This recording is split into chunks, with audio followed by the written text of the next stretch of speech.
Two people work in the same city. Zara earns $94,000 a year. Marco earns $51,000. They are the same age. They have been working for the same number of years. And if you looked at their lives from the outside, you would bet everything you own on Zara being the one who retires early and lives without financial stress. You would be wrong. Marco retired at 52. Zara is still working at 61, and she is not sure she can stop. Same city, same years of work, nearly double the salary for Zara. And Marco won by a distance that has nothing to do with income. The gap between them was not luck, and it was not inheritance, and it was not a side business or a fortunate stock pick. It was something much quieter than all of that. Something so invisible that most high earners never even notice it is missing from their financial life until it is far too late to recover.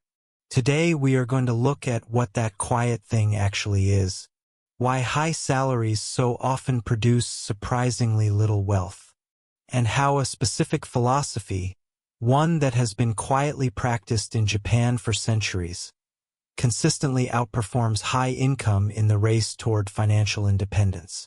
Stay with me, because what we are about to look at changes how you see income permanently. Let us start with the most misunderstood equation in personal finance. Most people believe that wealth is a function of income. The higher the salary, the more wealth accumulates. It sounds obvious. It is almost completely wrong. Wealth is not what you earn. Wealth is what you keep relative to what you earn. And the gap between those two things is where most high salaries quietly disappear. There is a term in behavioral economics called lifestyle creep. It describes the almost invisible process by which spending rises in proportion to income. You earn more, so you move to a better apartment. You move to a better apartment, so you need better furniture. You need better furniture, so you start shopping in different stores. You shop in different stores, so your baseline of normal shifts permanently upward. None of these individual decisions feel dramatic. Each one feels like a reasonable reward for working hard. But together they form a pattern that ensures your savings rate, the percentage of your income that actually becomes wealth, stays roughly the same or even shrinks as your income grows. Here is the data that most people find genuinely shocking. A study of American households found that people earning between $100,000 and $200,000 per year save at almost exactly the same rate as people earning $40,000 to $60,000. Not the same dollar amount, the same percentage. The high earner has more income, but they have also built a life that consumes more income. The gap between earning and keeping barely changes. Zara is a perfect example of this. When she earned $40,000, she spent $36,000. When she earned $60,000, she spent $54,000. When she earned $94,000, she spent $88,000. The percentage of income consumed stayed almost constant across 15 years of salary increases. The raises felt good. The wealth accumulation did not match them. Marco never earned enough for lifestyle creep to feel tempting. Or at least that is what most people assume. The truth is more interesting. Marco was not frugal because he had no choice. Marco made a deliberate decision early in his working life about what kind of relationship he wanted to have with money. And that decision came from an unlikely source.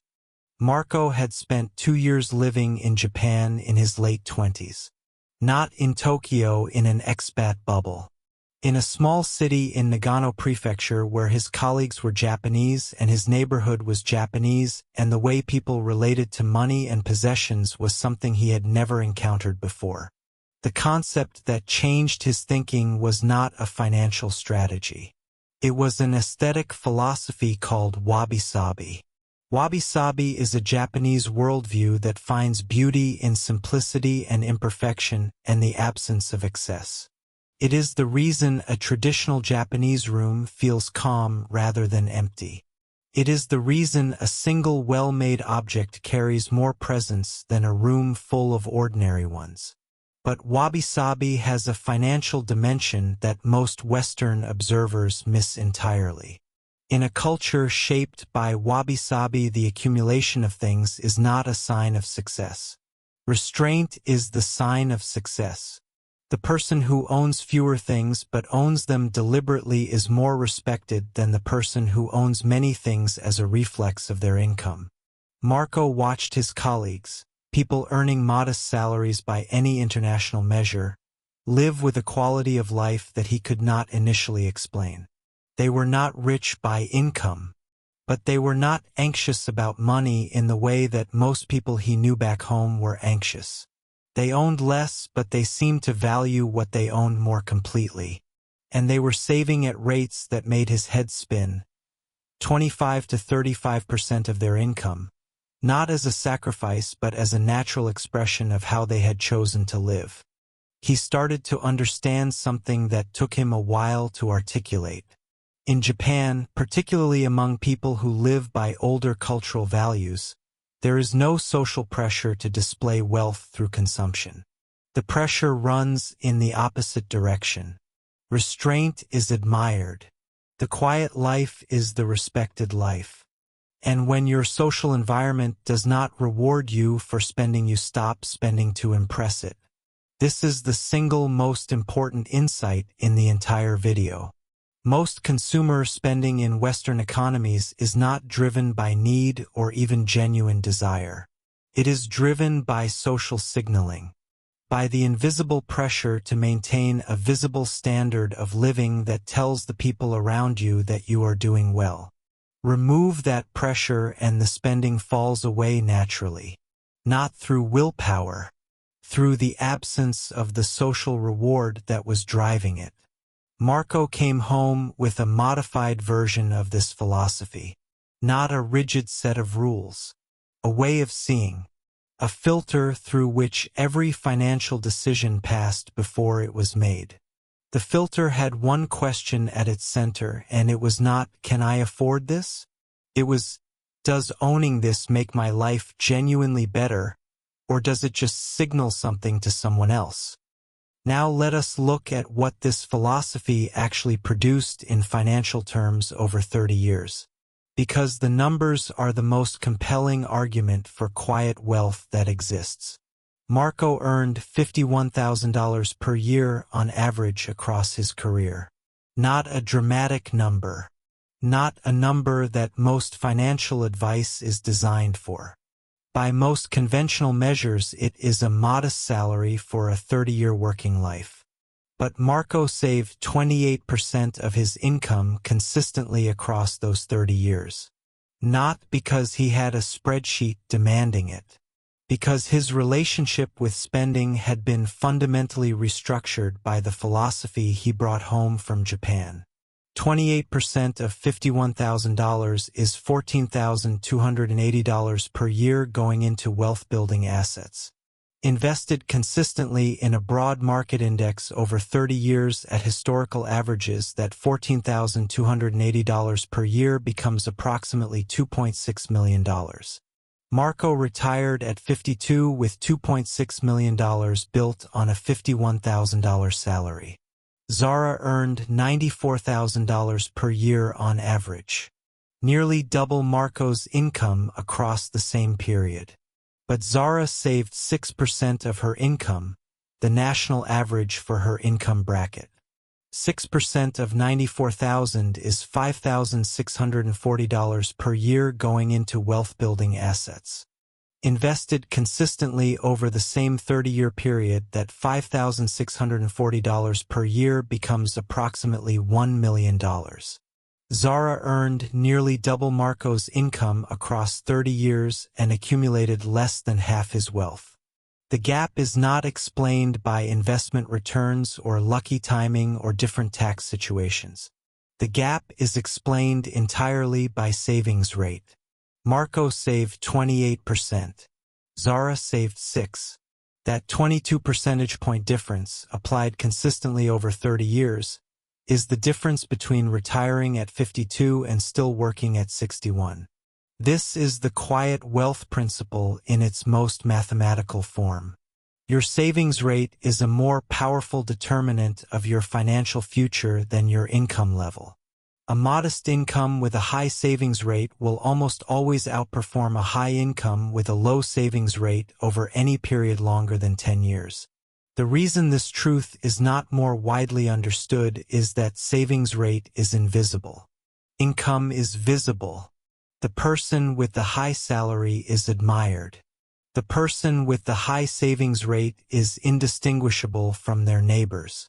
Quiet wealth has no social reward in most Western environments, which is exactly why most people never build it.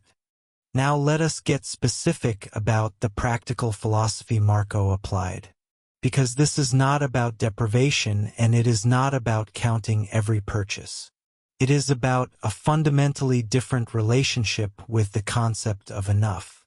The first element Marco applied was what the Japanese call ma. Ma is the concept of negative space, the deliberate presence of emptiness in a composition. In architecture, it is the space between objects that gives each object meaning. In personal finance, it is the space between your income and your spending that gives your wealth room to grow.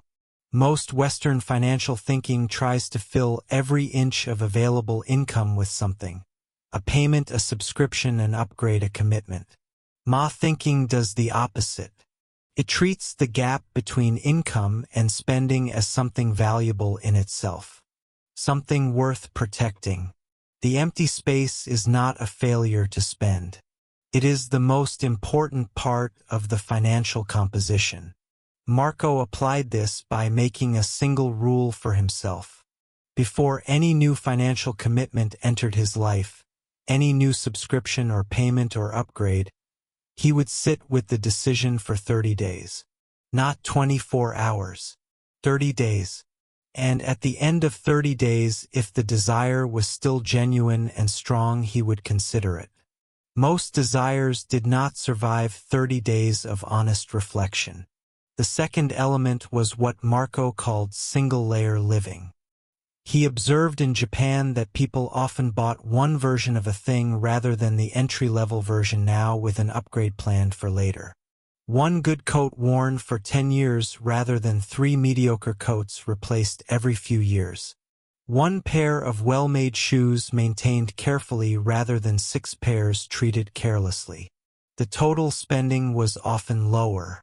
The relationship with each object was completely different. Single-layer living changes the psychology of ownership.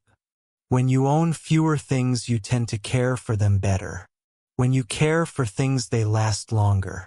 When things last longer, your replacement costs fall dramatically. And when your replacement costs fall dramatically, a significant amount of money that was previously cycling through your life on a short replacement schedule becomes available for wealth building instead. The third element was social architecture. Marco made deliberate choices about the social environments he spent time in. Not avoiding people with higher incomes, but being aware of how social comparison affects financial behavior. Research consistently shows that people spend more when they are around people who spend more. Not because they consciously decide to compete, but because their baseline of normal shifts upward through proximity. Marco balanced his social world intentionally. He spent time with people who found meaning in experiences and ideas and relationships rather than in possessions and visible status. Not as a rule, as a preference. And over time, that social environment became the water he swam in, reinforcing a relationship with money that pointed consistently toward wealth rather than away from it. Now let us look at Zara.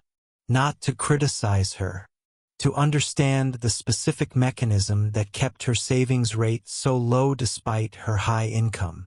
Because Zara is not careless or unintelligent. She is the product of a specific set of social pressures that most high earners never examine clearly. Zara lives in a neighborhood where her peers own nice cars and take international holidays and send their children to private schools and renovate their homes on a cycle of roughly 7 years. None of these things are inherently wrong, but collectively they form an invisible standard of living that Zara has never consciously chosen. She has simply matched it because matching it is what people in her social position do. The car she drives is not the car she needs. It is the car that fits the social expectations of her neighborhood and her profession. The holidays she takes are not the holidays she would design if she were choosing freely. They are the holidays that make sense as a topic of conversation among her colleagues. The kitchen renovation was not driven by a genuine need for a different kitchen. It was driven by the slow accumulation of social evidence that kitchens like hers needed updating. None of this is Zara's fault. She is doing exactly what her social environment is designed to make her do. Spend visibly, signal status, maintain the standard. And the tragedy is that none of it is building the one thing that would actually give her the life she thinks she is buying, the freedom to stop working when she chooses. Zara's spending is loud. Marco's wealth is quiet.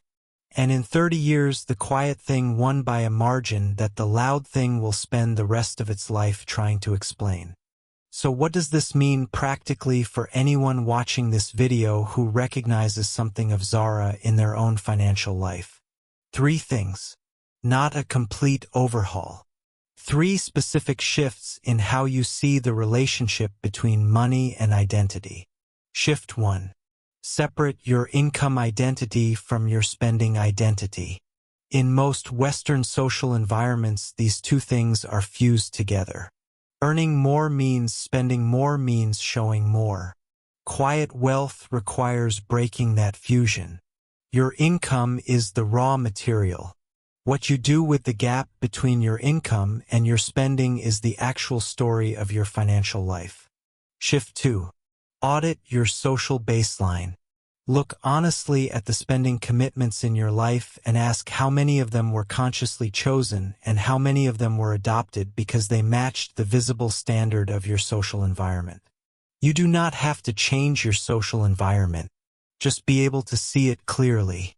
Awareness of the pressure is the first step toward choosing differently. Shift 3. Raise your savings rate by 1 percentage point every 6 months. Not dramatically, not all at once. 1 percentage point every 6 months. If you currently save 4% of your income, you will be saving 10% in 3 years without a single dramatic sacrifice. And 10% applied consistently over a long period produces wealth that 6 times the income cannot match if that income carries a 2% savings rate. Marco did not have a high salary. He had a high savings rate. And a high savings rate sustained over time is the quietest and most reliable path to financial independence that exists. Quieter than the stock tip. Quieter than the side hustle. Quieter than the salary negotiation. Just a consistent gap between what comes in and what goes out, protected deliberately and invested patiently. Zara's story is not over. She is 61 and she is working and she is starting to see the mechanism clearly for the first time. It is not too late. It is never too late to widen the gap. But the earlier you see it, the more time the gap has to do its quiet work. Share this video with one person in your life who earns well and wonders why the wealth does not seem to match the income. Because the answer is almost never in the income. It is almost always in the gap. I will see you in the next one.